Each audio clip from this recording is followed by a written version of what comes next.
Suivez tous les marchés financiers avec CMC Markets France. Avec CMC Markets, tradez les CFD sur indices, devises, matières premières et actions 24 heures sur 24. CMC Markets, un des leaders mondiaux du trading de CFD Forex depuis 1989.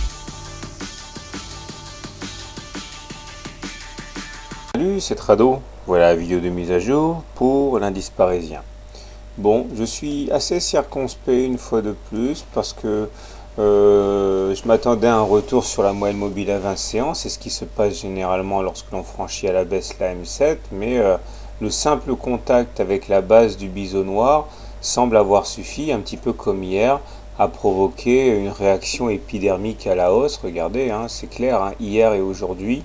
Même scénario, on touche le bas du biseau noir et on rebondit. On a eu une opportunité d'aller toucher la M20 et bâtir une hausse sur du tangible et on l'a refusé. On a décidé de repartir un petit peu précocement à mon sens.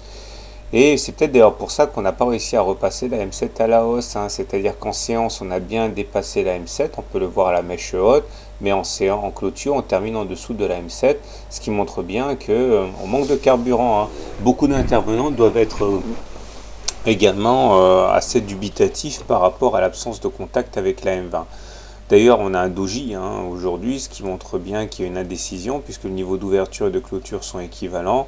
Donc une séance pour rien, j'ai envie de dire, puisqu'on a bataillé pendant toute la séance pour finalement clôturer sur les mêmes niveaux que le niveau d'ouverture.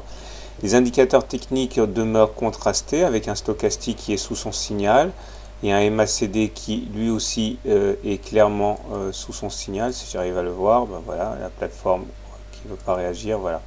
Et le MACD qui est également sous son signal. Seul le momentum affiche un profil plus avantageux en étant positif. Mais bon, pareil, hein, je trouve qu'on n'a pas payé très cher la triple divergence baissière stochastique et MACD momentum depuis qu'on a fait un plus haut le 14 septembre. Je suis une fois de plus très méfiant par rapport à la reprise haussière. Il est temps sans doute d'aller voir l'hebdomadaire et voilà où nous en sommes.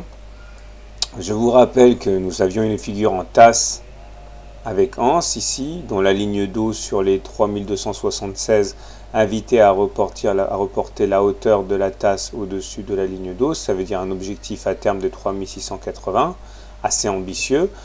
Enfin bon, maintenant il semble de moins en moins ambitieux, puisque finalement, au moment où on l'a tracé, ça faisait bien haut, mais maintenant on n'est plus vraiment très loin. Il n'y a plus qu'à accumuler une grosse centaine de points. On rebondit une fois de plus sur un moyenne mobile à 7 semaines ici, montrant bien les velléités haussières. Et là, par contre, les indicateurs techniques sont tous au vert, stock, MACD et momentum. Par contre, s'il faut trouver une alerte, c'est celle-ci. Regardez, on a un rami baissier. C'est-à-dire que le corps de la bougie de cette semaine est inclus à l'intérieur de la bougie de la semaine dernière. Le corps de la bougie de la semaine dernière, c'est un signal baissier qui doit être confirmé par la semaine suivante. Et là, il est vrai que, pareil, hein, c'est depuis le 23 juillet qu'on n'est pas venu solliciter la moyenne mobile à 20 semaines. On va y avoir droit à un moment ou à un autre. Est-ce que c'est maintenant? Eh bien, on va voir. Si on confirme le harami baissier la semaine prochaine, on aura sans doute rendez-vous avec la moyenne mobile à 20 semaines.